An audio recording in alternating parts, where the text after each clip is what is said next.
கார்த்திகை தீபம் சீரியல்ல என்ன நடக்குதுன்னு பார்க்கலாம். வாங்க வீடியோக்குள்ள போலாம். நவீன், துர்கா 2 பேரும் சேர்ந்து ஹோட்டல்ல சாப்பிட்டுட்டு இருக்கிறாங்க. இத முத்துவேலு சிவனாண்டியும் பார்த்துடுறாங்க. பார்த்துட்டு, இங்க பார்த்தீங்களா, துர்காவும் நவீனும் இருக்கான். இவங்க கிட்ட வம்பிழுத்தா நிச்சயமா சாமுண்டீஸ்வரி கோவத்துல இவங்களை இன்னமும் தண்டிப்பாங்கிறாங்க சிவனாண்டி. இது கேட்ட முத்துவேல், அட ஆமாம் அவனை, இது மாதிரி ஒரு காரியத்தை செஞ்சா இன்னும் நல்லா இருக்குமல்ல, பெரிய ரகலையை உண்டு பண்ணுனா சரியான கலவரம் நடக்கும். அதுக்கப்புறம் இந்த சாமுண்டீஸ்வரியோட ஆட்டத்தையும் அடக்கி அவளை கேவலப்படுத்துறதுக்கு நல்ல சான்ஸ் கிடைச்சிருக்குது அப்படிங்கிறாரு முத்துவேலு.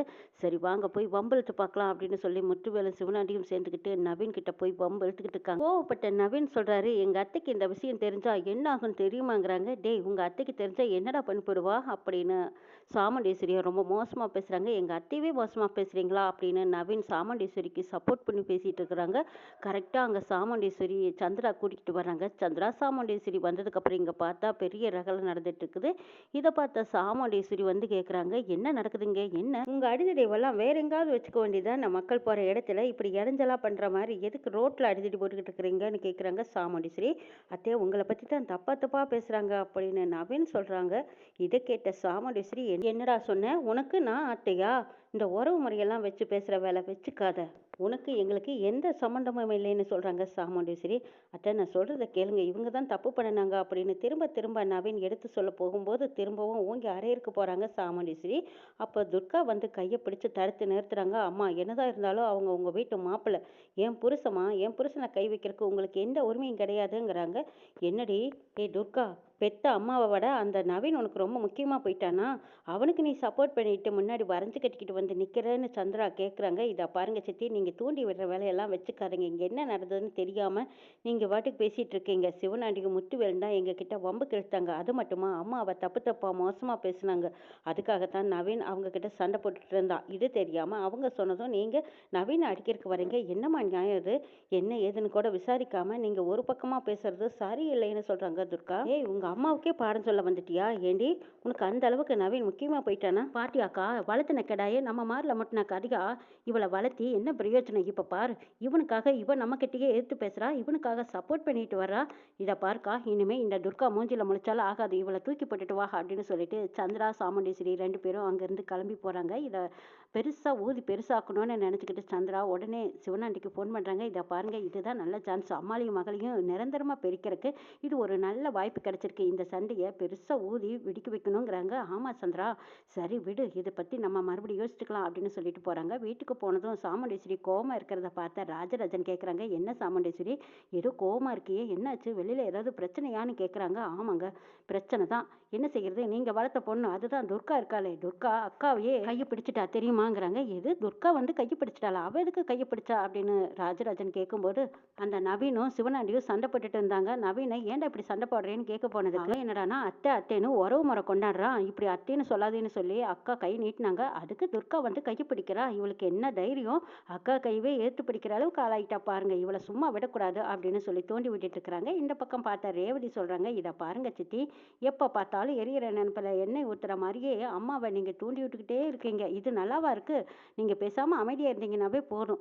வழியில் எங்கேயோ சண்டை போட்டாங்கன்னா அதுக்காக அம்மா கேள்வி கேட்டுட்டு போகிறாங்க, நீங்கள் ஏன் இதில் தலையிடுறீங்க, சிவனாண்டி எப்பவுமே நம்ம வர்றேன்னு தெரிஞ்சாவே வம்பு பண்ணுவான்னு தெரியும், தெரிஞ்சிருந்தும் அவங்களுக்கு சப்போர்ட் பண்ணுற மாதிரியே நீங்கள் பேசுகிறீங்களே சித்தி, என்னதான் இருந்தாலும் துர்காவும் நவீனும் புருஷன் பண்டாட்டி, போய் அவள் புருஷனை கை வச்சா அவள் கேட்கத்தானே செய்வா, இது தப்பல்லவா அப்படின்னு சொல்லவும், ஏ ரேவதி, விஷயத்தை இதோட விடுறீங்களா, பேசாமல் போங்க அப்படின்னு சொல்லிடுறாங்க சாமுண்டீஸ்வரி.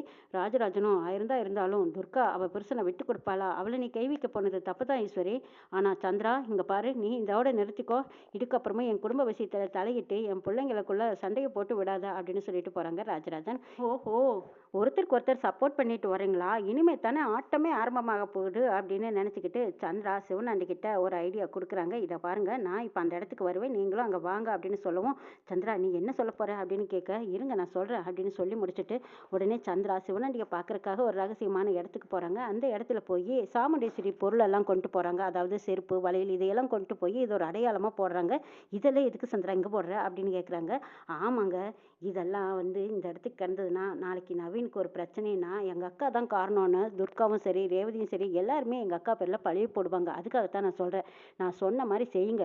நாளைக்கு நவீனை ஆள் வச்சு கூட்டிகிட்டு வந்து அவனை கடத்தி ஆளையே முடிச்சு கட்டிடுங்க. இதுக்கு காரணம் எங்கள் அக்கா தான்னு துர்கா சந்தேகப்பட்டு பஞ்சாயத்தில் கொண்டு போய் நிறுத்தணும். ஏன் கேஸை கூட கொடுக்கணும். எங்கள் அக்கா இதனால் போலீஸ் ஸ்டேஷன் வரைக்கும் அலைஞ்சு தெரிஞ்சு ரொம்பவே அந்த குடும்பம் கஷ்டப்படணுங்க. துர்காவை வச்சு தான் நம்ம சாமர்த்தியமாக காய் நகர்த்தணுங்கிறாங்க சந்திரா. இதை கேட்ட சிவனாண்டியும் முத்துவேலும் அடடா சூப்பரான ஐடியா மருமகளே. இந்த விஷயம் எங்க தோணாம போச்சே மருமகளே. சரி விடு, நாங்க ஒரு கை பார்த்துக்குறோங்கிறாங்க முத்துவேலு. சரி மாமா, இதை காரியத்தை கச்சிதமா முடிச்சிருங்க.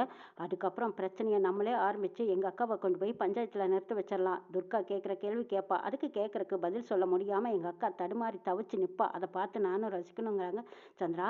நீ நினைக்கிற மாதிரியே எல்லாம் நடக்க போகுது சந்திரா. நீ போ, நான் பார்த்துக்குறோங்கிறாங்க. பாட்டி வீட்டுல துர்காவும் நவீனும் கவலையா உட்காந்துருக்காங்க. அங்க பாட்டி வந்து என்ன துர்கா, என்னாச்சு தம்பி, என்னாச்சுப்பா, ஏப்பா இப்படி கவலையா உட்காந்துருக்க, என்ன நடந்தது அப்படின்னு கேட்கவும் அப்ப நடந்தது எல்லாமே சொல்றாங்க. இதை கேட்ட பாட்டி அடடா சாமுண்டீஸ்வரி நாளுக்கு நாள் அவளோட கோவம் தணிஞ்சு எல்லாத்துக்கிட்டையும் அன்பா பாசமா நடந்துக்குவான்னு பார்த்தா இருக்க இருக்க அவளோட கோவம் அதிகரிச்சுக்கிட்டே போகுது. இதுக்கு காரணம் கூடவே சுத்திட்டு இருக்கிற இந்த சந்திராலும் ஒரு காரணம் தான். தொட்டது தொண்ணூறுக்கும் ஒவ்வொரு விஷயத்தையும் எடுத்து எடுத்து பெருசு பண்ணி விட்டுறா. அதையும் அவன் நம்பிக்கிட்டு இப்படி பெரிய பிரச்சனை ஆயிக்கிறா. இந்த சாமுண்டீஸ்வரி எப்பதான் திருந்துவான்னு தெரியலையே. பெத்த மகளை புரிஞ்சுக்க முடியாத அளவுக்கு இருக்கிறாளே, நினைச்சா வருத்தமா இருக்குதுன்னு பாட்டி சொல்லிட்டு இருக்கும்போது அப்ப சாமுண்டீஸ்வரி கூப்பிட்டுதா ஒரு நபர் வந்து சொல்றாங்க. இதை கேட்டதும் நவீன் என்னது என்னைவா கூப்பிட்டாங்கங்கிறாங்க. அட ஆமாங்க, உங்க பேர் தானே நவீன், நீங்க தானே துர்கா வீட்டுக்காரரு, உங்களை தான் வர சொல்லி நம்ம சாமுண்டீஸ்வரி அம்மா வர சொல்லியிருக்காங்க, நீங்க வாங்கன்னு சொல்லிட்டு போறாங்க. இதை கேட்டதும் என்னடா இது இப்பதான் சண்டை போட்டு அனுப்பிச்சிருக்கா, ஒருவேளை ஏதாவது சமாதானம் பேசுறதுக்கு தான் வர சொல்லியிருப்பாங்களா என்னன்னு தெரியலையே. பாட்டி நான் போயிட்டு வரட்டுமாங்கிறாங்க. எப்பா நீ வேற சாமுண்டீஸ்வரி கூப்பிட்டான்னு சொல்ற, நீ தனியாவா போற, கூடவே துர்காவையும் கூட்டிட்டு போன்னு பாட்டி சொல்லும்போது துர்கா நானும் வரேங்கிறாங்க.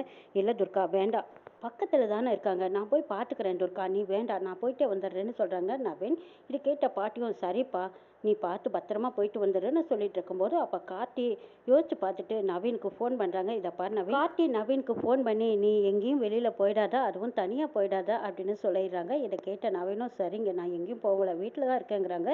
இந்த பக்கம் பார்த்தா நான் என்ன பக்கத்தில் நடந்து தானே போகிறேன், நான் போயிட்டு வந்துடுறேன், ஒன்றும் பிரச்சனை இல்லை, நான் பார்த்துக்கிறேன்னு சொல்லிட்டு நவீன் பாட்டிக்கிட்டையும் துர்காகிட்டையும் சொல்லிட்டு அங்கேருந்து கிளம்புறாங்க. சாமுண்டீஸ்வரி ரோடு போடுற கான்ட்ராக்டரை கூப்பிட்டு திட்டிக்கிட்டு இருக்கிறாங்க. உங்களுக்கு ரோடு போடுறதுக்கு எவ்வளவு அமௌண்ட் கொடுத்துருக்கோம், ஆனால் நீங்கள் ரோடு போட்ட கொஞ்ச நாளிலேயே இப்படி குண்டும் குழியுமாயிடுச்சு, இதுக்கு தான் உங்களை நம்பி நான் கான்ட்ராக்ட் கொடுத்தேன், நான் ஏங்க இப்படியெல்லாம் வேலையை சுத்தமாக இல்லாமல் பண்ணி வச்சுருக்கீங்கன்னு திட்டிக்கிட்டு இருக்கிறாங்க. மேடம் நான் என்ன செய்யறது, எனக்கு கொடுத்த அமௌண்ட்டில் நிறைய இடத்துல நான் லஞ்சத்தை கொடுத்து இருக்கிற அமௌண்ட்டை வச்சு தான் நான் இந்த ரோடு போட மாதிரி ஆகிப்போச்சு, அதனால தான் மேடம் கொஞ்சம் வேலை சுத்தம் இல்லாமல் போச்சுன்னு சொல்லிட்டு இருக்காங்க. ஆமாம் 1000 சாக்கு போக்கு சொல்லிக்கிட்டு இருங்க, எங்கள் லஞ்சம் எதுக்காக கொடுக்குறீங்க, நீங்கள் உங்கள் வேலையை கரெக்டாக செஞ்சுட்டு இருக்க வேண்டியதான், நான் லஞ்சத்தை கொடுத்து தான் இந்த வேலை செய்யணுமா. இப்போ பாருங்க செய்கிற வேலையை திரும்ப செய்கிற மாதிரி இருக்கு, இதெல்லாம் ஒரு வேலையா, இனிமேலாவது ஒழுங்காக செய்யுங்க, அப்படி ஒழுங்காக செய்யலைன்னா இந்த கான்ட்ராக்டை நான் மாற்றி கொடுத்துருவேன்னு சொல்லி மிரட்டி விடுறாங்க. இந்த பக்கம் சரிங்க மேடம், இனிமேல் நான் கவனமாக பார்த்து செஞ்சிடுறேன்னு சொல்லிட்டு அங்கேருந்து கிளம்புறாங்க. அவங்க எல்லாத்தையும் திட்டி அனுப்பிச்சதுக்கு அப்புறமா பார்த்தா அங்கே நவீன் உள்ள வராரு. நவீனை பார்த்ததும் சாமுண்டீஸ்வரி கோவமாக பார்த்துக்கிட்டு இருக்காங்க. டேய் நீ எதுக்குடா இங்கே வந்தேன்னு கேட்குறாங்க. இல்லத்த நீங்கள் வர சொன்னதா ஒருத்தர் வந்து சொன்னாங்கங்கிறாங்க. எது நான் உன்னை வர சொன்னேனா, ஏண்டா நீ என் கண்ணு முன்னாடியே இருக்கக்கூடாதுன்னு தான் நான் திட்டிட்டு உன்னை அடிக்கிறக்கே வந்தேன், பிரச்சனை பண்ணிட்டு இப்போ திரும்பவும் பார்க்கலானே நீ ஆஃபீஸ்க்கு வந்திருக்கிறியா, மரியாதையே இங்கேருந்து போயிடு, என் கண்ணு முன்னாடி நிற்காத, நான் எதுக்குடா உன்னை கூப்பிட்டு அனுப்ப போகிறேன், இப்படியெல்லாம் திட்டுறாங்க சாமுண்டீஸ்வரி. இது கேட்ட நவீன் அப்போ நீங்கள் கூப்பிடலையா, அப்போ எதுக்காக அவர் வந்து அப்படி சொன்னார், எனக்கு ஒன்றும் புரியலையா அப்படின்ட்டு மௌனமாகவே அங்கேருந்து திரும்பி போகிறாங்க. அங்கே நின்றுட்டு இருக்கிற வாட்ச்மேன் நவீன் வந்துட்டு போனதை உடனே சந்திராவுக்கும் சிவனாண்டிக்கும் ஃபோன் அடித்து சொல்லிடுறாங்க.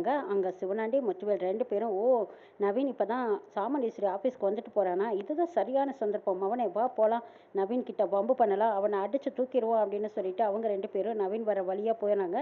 அங்கே நவீன் வந்துட்டு இருக்கும்போது போய் தடத்தை குறுக்காட்டி என்னடா எங்கடா போயிட்டு வரேன்னு கேட்குறாங்க. நான் எங்கே போயிட்டு வந்தால் உங்களுக்கு என்னன்னு கேட்குறாரு நவீன். ஏய் நாங்கள் தாண்டா சாமுண்டீஸ்வரி வர சொன்னதா சொல்லிவிட்டோம், அதே மாதிரி நம்பி வந்துட்டியே அப்படின்னு சொல்லிட்டு இருக்கும்போது எங்கள் ஹோட்டலில் தான் சாப்பிட்றதுக்கு இல்லாமல் வம்பு பண்ணீங்க, இப்போவே என்கிட்ட எதுக்காக இப்படி வம்பு பண்ணிட்டு இருக்கிறீங்க, உங்கள் வேலை என்னமோ அதை பார்த்துட்டு போக வேண்டியதானே, உங்கள் வழியில நான் வரலையில, நான் பாட்டுக்கு போயிட்டு இருக்கிறேன், என்கிட்ட பிரச்சனை பண்ணுறீங்க, உங்கள் வேலையை பார்த்துட்டு போக முடியாதா அப்படின்னு நவீன் திட்டும்போது, அப்போ முத்துவேலு சிவனாண்டின்னு சொல்கிறாங்க, இதை பாருடா நீ எங்ககிட்ட சண்டை போடணும், அதுக்காகத்தான் நான் வம்பு இழுக்கிறோம் அப்படின்னு சொல்கிறாங்க. இதை கேட்டதும் நான் உங்ககிட்ட பிரச்சனைக்கு வரல அப்படின்னு சொல்லி நவீன் இந்த பக்கம் திரும்பி போகும்போது சிவனாண்டி ஒரு பெரிய கட்டை ஒன்று நவீன் தலையில் தாக்கிடுறாரு. நவீன் அப்படியே மயங்கி சரிஞ்சு விழுந்துடுறாரு. விழுந்த கையோட முத்துவேல் என்னப்பா இது மண்டை போட்டம் போல இருக்குதுங்கிறாங்க. ஆமாம், என்ன ஏற்றி என் மேலேயே கையை வச்சோன்னா நான் சும்மா விட்டுருவேன் சித்தப்பா, அதான் ஒரு வழி பண்ணிட்டேன்னு சிவனாண்டி சொல்லிட்டு இருக்கும்போது சந்திரா வராங்க. என்னங்க இவன் கதையை முடிச்சிட்டீங்க போல இருக்கு, எல்லாம் நம்ம பிளான் படி தானே நடக்குது, இவனை இப்போ வரைக்கும் அடக்கம் பண்ணிட்டா போதும், அப்புறம் நம்ம பிளான் படி எல்லாம் நம்ம நினைச்சபடி நடக்கும். சிவனாண்டி அங்கே 2 ரவுடிங்களை வர சொல்லியிருக்காங்க. அண்ணே எதுக்கு அவசரமாக வர சொன்னீங்கன்னு வந்து நிற்கிறாங்க. டே இங்கே பாரு, இவனை போட்டு தள்ளியாச்சு, இவனை யாருக்கும் தெரியாமல் ஒரு ரகசியமான இடத்துல குழி தோண்டி போட்டு புதைச்சிருங்கடான்னு சிவனாண்டி சொல்லவும் சரிங்கன்னு சொல்லி நவீனை தூக்குறாங்க. அண்ணே இன்னும் அவன் சாகலைண்ணே, உயிர் இருக்குதுங்கிறாங்க. இதை கேட்ட முத்துவேலு எது இன்னும் சாகலையா, டே இவனுக்கு ஆயுசு கெட்டி போல இருக்குது, இவ்வளோ அடி அடிச்சும் இன்னும் சாகாமல் இருக்கிறான் பாருங்கிறாங்க.